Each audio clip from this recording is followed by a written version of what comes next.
are scientists and mathematicians and engineers, and we are very busy researching and doing science and math and engineering. So why should we even bother with science communication? I know you're busy doing science, in the lab or in the field. Turns out, however, that part of doing science is communicating science.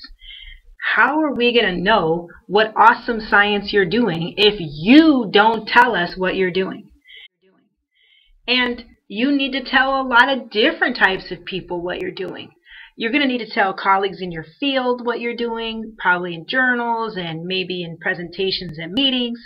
You're also going to need to tell people that are scientists maybe outside your field, but they might be doing related work or interested in the technique you're working on. A lot of options there. You're also going to need to talk to the taxpayer, which is everyone, and explain to them why this research that they've probably funded is important and critical and how it's going to help society and themselves. Then, of course, related to the taxpayer is the lawmaker, who's going to decide big budgets, small budgets, who's getting what programs are getting funded. You've got to communicate why it's important. Why is your science important? Why is your field important? Why is science in general important? And why do we need to support it? If you're not doing the communication, why not? It's your work. It's your science. You want to be heard and you want to make an impact. Well, no one's going to know about all this great science you're doing unless you're telling them about it. Now, how is a science slam talk different from a conference talk? When you go to a conference, you're really dealing with folks that are in your teeny tiny subfield of a big discipline. And you've got your own jargon, maybe your own symbols. You can use a lot of shorthand. It's a real inside baseball type club. Now imagine you've gone to a party. A good friend of yours, maybe they're even in your subfield and you guys have that same secret language, right, of your subdiscipline. But now you're at a big open party. All kinds of people are there. You've got people in all types of different jobs. Your friend's in a group of 4 and you show up. Your friend introduces you to everybody else in the group. And of course, someone in the group says, "Hey, what do you do for a living?" If you launch into a conference talk, you're going to see glazed over eyeballs from maybe everybody but your good friend. And they're not going to be any better informed about what you do than before you started your answer. You've got to communicate in kind of a mid-range, jargon-free level and kind of fill the mood of the crowd. Do you need to explain something more? Do you need to maybe skip over other things? So you want to think of a science slam as a party, a dialogue, and a place to communicate with folks jargon-free. I think you can do it. So you said I'm supposed to tell the story of a eureka moment in my scientific career. But what exactly does that mean? Aha! I've got it! That's your eureka moment. Now that doesn't mean that I got it is you've cured some debilitating infectious disease or you've invented some hot new energy alternative. I got it could be as small and as simple as that time that you finally saw how calculus worked back in sophomore or freshman year of college. And once you had the confidence to do that one problem, you had that breakthrough, that was the turning point. That was the moment. It can be a small moment, like being able to really master a problem or know how to solve it in a class, or it could be a big moment in the lab where you knew exactly how to run an experiment, or you looked at data and you said, I know what this means.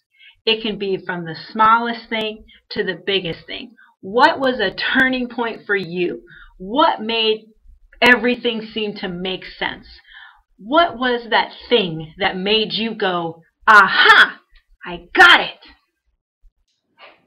Now for my application, I'm supposed to submit a 90-second video trailer of the story that I would tell in my Science Slams talk.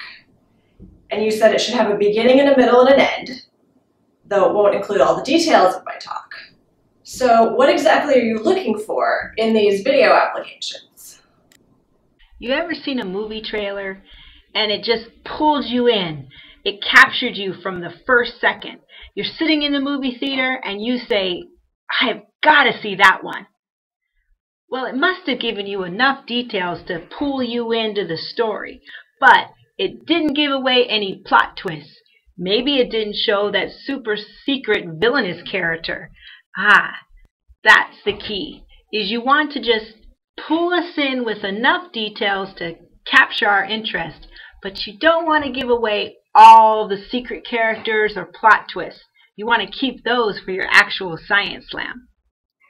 So if I'm chosen as a finalist, then I'll present at Science Slams. Who will the audience be? What kind of presentation should I give? Can I use PowerPoint? What should I do?